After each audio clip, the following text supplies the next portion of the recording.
राम राम मित्रों, अपनी बेटी का विवाह 8 स्थानों पर कभी भी भूल कर भी नहीं करना चाहिए, नहीं तो आपकी बेटी हमेशा दुखी रहेगी, गरीब रहेगी। जय श्री कृष्णा मित्रों, आप सभी लोगों को फिर से बहुत बहुत स्वागत। प्राचीन ज्ञान यूट्यूब चैनल पर आज फिर से आप सभी लोगों के सामने एक बहुत ही ज्ञानवर्धक और प्रेरणादायक प्रसंग लेकर के हाजिर हुए हैं। आज की इस वीडियो में इस प्रसंग में आप लोगों को पता चलेगा कि कौन से स्थानों में भूल करके भी आपको अपनी बिटिया की शादी नहीं करनी चाहिए। तो चलिए दोस्तों, बिना विलंब किए आज की इस प्यारी सी ज्ञान भरी वीडियो को शुरू करते हैं। मित्रों, जिनके घरों में बेटियां हैं, जो माता पिता बेटियों के माता पिता हैं, उनसे मेरी यही प्रार्थना है, यह निवेदन है कि आज के इस वीडियो को एक बार सच्चे मन से और पूरे ध्यान से अंतिम तक जरूर सुनिएगा। और वीडियो आरंभ करने से पहले एक बार सच्चे दिल से कमेंट बॉक्स में जय श्री कृष्णा अवश्य लिखिएगा और वीडियो को एक लाइक अवश्य करिए। प्राचीन समय की बात है, एक शहर से थोड़ा दूर हटक एक गांव था और उसी गांव में एक मजदूर गरीब पिता रहता था। वह सामने वाले शहर में एक सेठ के यहाँ काम करने जाता था और उसके काम पर जाने के बाद उसकी बिटिया उसको खाना पहुंचाने के लिए जाती थी। जब वह बेटी स्कूल से पढ़कर जब वह घर आती, घर में खाना खा लेती, फिर उसकी माँ उसे कहती हैं कि बेटी जाओ, तुम्हारे पिता काम करके थक गए होंगे, उन्हें भूख लगी होगी, जाओ उन्हें यह खाना पहुंचा दो। तब उसकी बिटिया माँ की बात को मानते हुए वह बेटी घर से दोपहर का खाना लेकर के शिखर को अपने पिता को अपने बाबूजी को पहुंचाने के लिए देने के लिए जाया करती थी। इस प्रकार से उस लड़की का पिता, जो शहर में सेठ के यहाँ काम करता था, वो सेठ के यहाँ लंबे समय तक काम करता रहा। वक्त बीतता रहा, ऐसे ही चलता रहा और धीरे धीरे उसकी बेटी जवान हो गई, बड़ी हो गई। जब भी उस मजदूर की बेटी गांव से शहर जाती थी अपने पिता को खाना देने के लिए, जहां उसका पिता काम करता था, परंतु उसके पिता जहां काम करते थे वो सेठ उसकी बेटी को घूरता था, देखता था। दोस्तों, और एक दिन ऐसा होता है कि उस सेठ को उस मजदूर की जो बेटियां होती हैं, उसका बात करने का तरीका और उसका विचार, उसकी सुंदरता, उसका स्वभाव, सब कुछ उसे पसंद आ जाता है। कहने का तात्पर्य कि जो मजदूर की बेटियां थीं, सेठ को बहुत ही ज्यादा पसंद आ जाती हैं और वह सेठ फिर उस लड़की के पिता से उसकी बेटी के बारे में बात करता है। सेठ कहता है कि तुम्हारी तो बिटिया बहुत ही सुंदर है, बहुत ही सुशील है, कितने अच्छे इसके विचार हैं और कितने ही अच्छे उसके संस्कार हैं। यह अपने पिता, अपनी माता की कितनी सेवा करती है, चरित्रवान भी है, मैं यह बहुत दिनों से देख रहा हूं। फिर वह नौकर यानी कि मजदूर कहता है, हां सेठ जी, आपने बिल्कुल सही फरमाया, मेरी बेटी संसार में लाखों में एक है। मेरी बिटिया बहुत ही सुशील है, बहुत सुंदर है, बहुत चरित्रवान है, बहुत समझदार है। मुझे अपने ऊपर बहुत नाज होता है कि यह मेरी बेटियां हैं। ऐसी बेटी को पाकर मैं धन्य हो गया है और यह जिस भी घर में विवाह करके जिस घर की बहू बनकर जाएगी, उस घर में खुशहाली ही खुशहाली आ जाएगी। उस घर में तो कितनी सुख और समृद्धि होगी, पूरे घर परिवार का नाम रोशन कर देंगे। मजदूर नौकर की यह बात सुनकर के सेठ के मन में भी लालच उठने लगा। वह सोचने लगा कि इतनी सुंदर, इतनी सुशील लड़की मुझे कहां मिलेगी। वह सोचने लगा कि इसकी शादी मैं अपने बेटे से ही करवा लूं तो मेरे घर में सुंदर और सुशील और समझदार बहू आ जाएगी। थोड़ी देर के बाद शाम होते ही संध्या में यह बात सेठ ने अपनी पत्नी यानी कि सेठानी से भी कही। सेठ ने सेठानी से कहा कि मेरे यहाँ कारीगर काम करता है, उसकी बेटी बहुत ही सुंदर है, चरित्रवान है, सुशील है, मैं अपने बेटे का विवाह उसी के साथ करना चाहता हूं। मित्रों, सेठानी और उसके पुत्र ने जब यह बात सुनी तो वह दोनों सेठ को बहुत ही बुरा भला कहने लगे, क्योंकि मित्रों उन्हें यह बात पसंद नहीं आई। तब बेटा कहता है, पिताश्री, लगता है आप पर बुढ़ापा हावी होने लगा है। उम्र बढ़ने के साथ साथ लगता है कि अब आपकी बुद्धि और समझदारी ठीक से काम नहीं कर रहे हैं। मुझे लगता है कि अब आप अच्छे और बुरे का फैसला नहीं कर सकते हो। रिश्ता कैसे जोड़ना चाहिए, कहां जोड़ना चाहिए, आपको कुछ नजर नहीं आ रहा है। कहां वह गरीब नौकर की बेटी और कहां हम, आप मेरा विवाह उसके साथ करवाने का सोच रहे हो। तब बेटे की यह बात सुनकर सेठ बोला, चाहे कुछ भी हो, तुम्हें ऐसी सुशील लड़की कहां मिलेगी। इतनी चरित्रवान लड़की, इतनी गुणवान लड़की तो पूरे कुल खानदान और पूरे परिवार का नाम रोशन करेगी। घर में सुख और समृद्धि शांति इनकी कभी कमी नहीं होगी। ऐसी लड़कियां, ऐसी बेटियां तो घर को स्वर्ग बना देती हैं। और तुम्हारी शादी करूंगा तो उसी नौकर की बेटी से करूंगा। तब सेठ की यह बात सुनकर मां और बेटे दोनों ही बुदबुदाने लगे, आपस में बात करने लगे और सेठ को भला बुरा कहने लगे।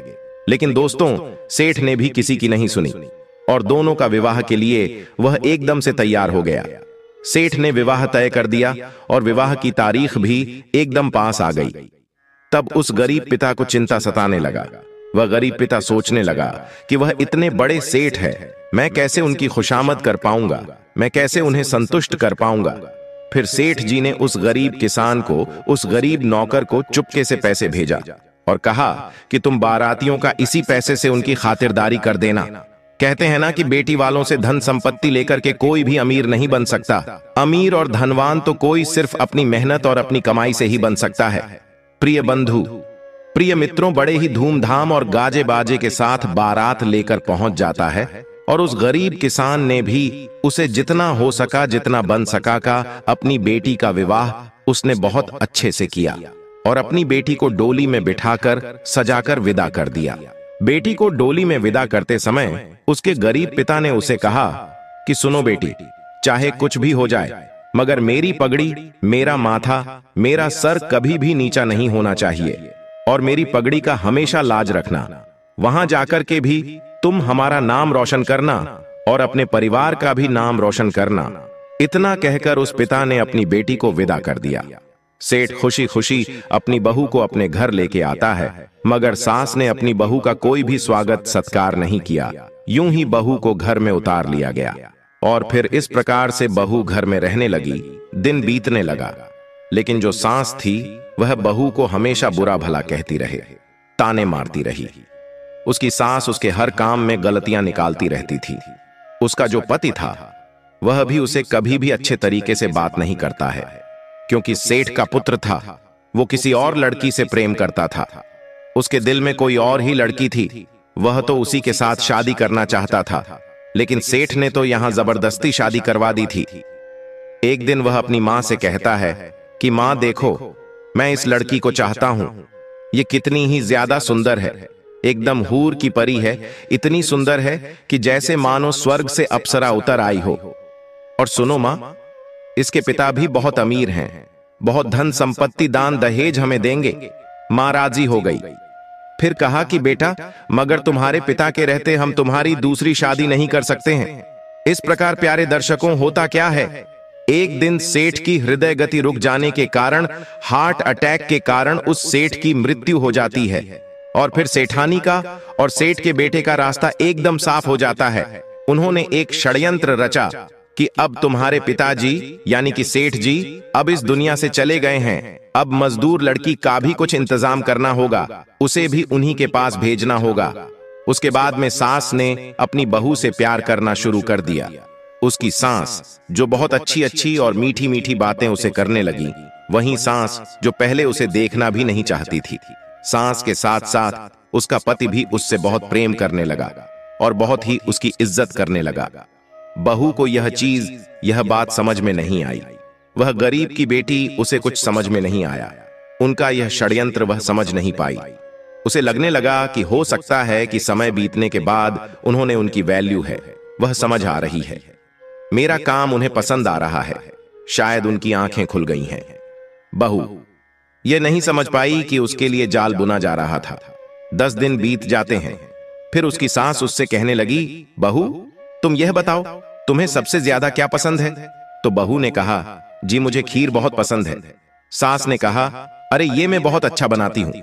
और मित्रों, आज सास ने बहू के लिए खीर तैयार किया और उस खीर में उसने चुपके से जहर मिला दिया और बहू से कहने लगी, बहू मैंने तुम्हारे लिए बहुत ही प्यार से बनाया है, तुम भरपेट खा लेना। बहू बेचारी वो सीधे सादे भोली भाली उस लड़की ने, उस बहू ने खीर अपने सास के हाथ का बनाया हुआ बड़े ही चाव से खा लिया और जाकर के सो गई। प्यारे मित्रों, वह बहू व गरीब की बेटी अगले दिन सुबह उठी ही नहीं। उसके बाद उसके पिता को संदेश भेजा गया कि तुम्हारी बेटी ने जहर खा लिया है हमें फंसाने के लिए, तुम इसे आकर के ले जाओ यहां से। वह गरीब जानता था, वह लड़की का पिता जानता था कि मेरी बेटियां ऐसा काम करने का तो कभी सोच ही नहीं सकती थीं। सेठ जी जो मेरी बेटी को अपनी बेटी बनाकर के लिए गए थे, वो तो अब इस दुनिया में रहे नहीं। हाँ, उनकी पत्नी और उसके बेटे को मेरी बेटियां पसंद नहीं थी। उन्होंने ही कुछ किया होगा, कोई साजिश, कोई षड्यंत्र किया होगा दोस्तों। और फिर वो किसान अपनी बेटी की शिकायत लिखकर कंप्लेन लेकर के थाने में जाता है। मगर प्रिय मित्रों, आपने सुना है ना कि जिसकी लाठी उसकी भैंस, जिसके पास पैसा होता है, जिसके पास पावर होती है, लोग उसी की सुनते हैं। और यहां भी वही होता है। थाने वालों ने कह दिया कि तुम्हारी बेटी ने स्वयं जहर खाया है, यहां इसकी रिपोर्ट नहीं की जाएगी, चलो अब जाओ यहां से। रोते बिलखते बेटी के पिता ने अपनी बेटी का अंतिम संस्कार कर दिया। और प्रिय मित्रों, कुछ दिनों के बाद सेठ के लड़के ने दान दहेज धन संपत्ति सब लेकर के फिर से नई शादी कर ली।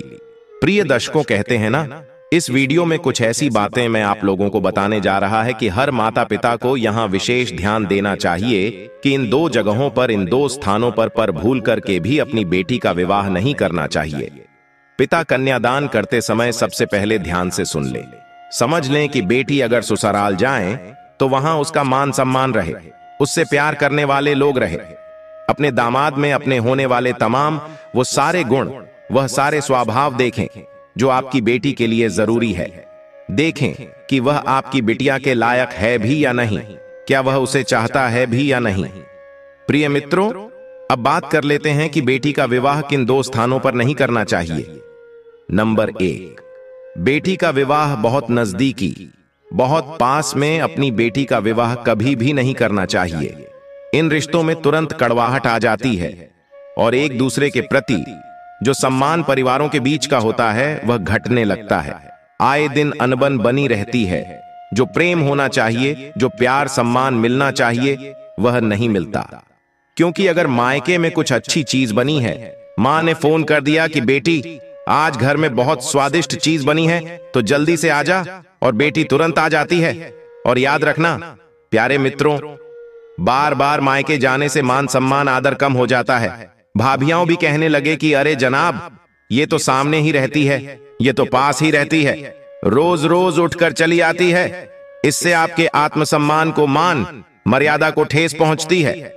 इसलिए बेटी का विवाह पास में, नजदीक में भूल के भी नहीं करना चाहिए। नंबर 2, कभी भी अपनी बेटी का विवाह अपने से बहुत ज्यादा बड़े या बहुत ज्यादा धनवान, बड़े घर में, अमीर घर में नहीं करनी चाहिए। मायके पक्ष और ससुराल पक्ष अगर बराबर ना हो तो कई बार ससुराल वाले बेटी के घर वालों को दीनहीन, कमजोर और यहां तक कि भिखारी भी समझने लगते हैं। इज्जत नहीं देते, आदर नहीं मिलता, जीवन भर बेटी को ताने भी मारते रहते हैं कि तुमने हमें कुछ दिया नहीं, तुम कितनी छोटे घर से आती हो, कितने तुम लोग गरीब हो। इस तरह के ताने बेटी को सुनने को मिल सकते हैं। तुम्हारे पिता ने दहेज में हमें क्या दिया है, तुम क्या लेकर के आई थी, इस तरह की बातें, इस तरह के तानेबाजी बेटियों को सुनने को मिलती हैं। अगर बहुत धनी, बहुत अमीर घर में अगर आप उसकी शादी करते हैं तो ध्यान रहे हैं, कभी भी अपने से बहुत ज्यादा धनी और अमीर घर में अपनी बेटी का रिश्ता न करें। और हमेशा कुल गोत्र यह सब देख कर के हमेशा अपने कुल गोत्र उपजाति में ही शादी करनी चाहिए।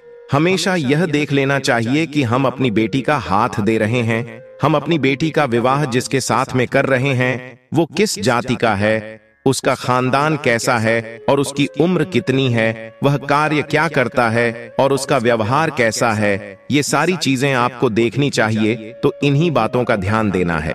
मित्रों, शादी विवाह के बारे में ऐसा कहा जाता है कि जोधियां ऊपर वाले के हाथों बनती है। लेकिन कई माता पिता उस वक्त परेशान हो जाते हैं जब उनके घर में बेटा बेटी के विवाह में बाधाएं उत्पन्न होने लगती हैं। लेकिन ज्योतिष शास्त्र में इन वैवाहिक बाधाओं को दूर करने के कई अचूक उपाय मौजूद हैं। यदि बेटी के विवाह में बाधा आ रही हो तो सहज ज्योतिष उपायों में पुत्री से बृहस्पतिवार को पीली वस्तुएं अवश्य दान कराएं तथा तुलसीदास कृत पार्वती मंगल का पाठ कराएं। इसी तरह बेटे से शुक्रवार को सुगंधित वस्तुएं व सफेद वस्त्र, स्त्रियोचित श्रृंगार सामग्री आदि दान कराएं। शुक्र स्तोत्र का पाठ भी उत्तम रहेगा। और मित्रों, बेटियां कात्यायनी मंत्र का जप करें। इसके लिए अष्टमी, नवमी या चतुर्दशी तिथि से लाल वस्त्र पहनकर केले के पत्ते के आसन पर बैठकर दुर्गा जी की प्रतिमा के बाईं ओर सरसों तेल का दीप जलाकर यथाशक्ति देवी पूजन कर निम्न मंत्र नित्य कम से कम 1 माला जपें। कात्यायनी महामाये महायोगिन्यधीश्वरी नंद गोप सुतम देवी पतिम में कुरुते नमः। बेटी का विवाह करते समय इन बातों को ध्यान रखनी चाहिए। हमारे चैनल पर शास्त्रीय संबंधित जानकारी आपको अच्छी लगी हो तो कमेंट बॉक्स में जय हरि विष्णु अवश्य लिखें। स्वस्थ रहें, सुरक्षित रहें। धन्यवाद।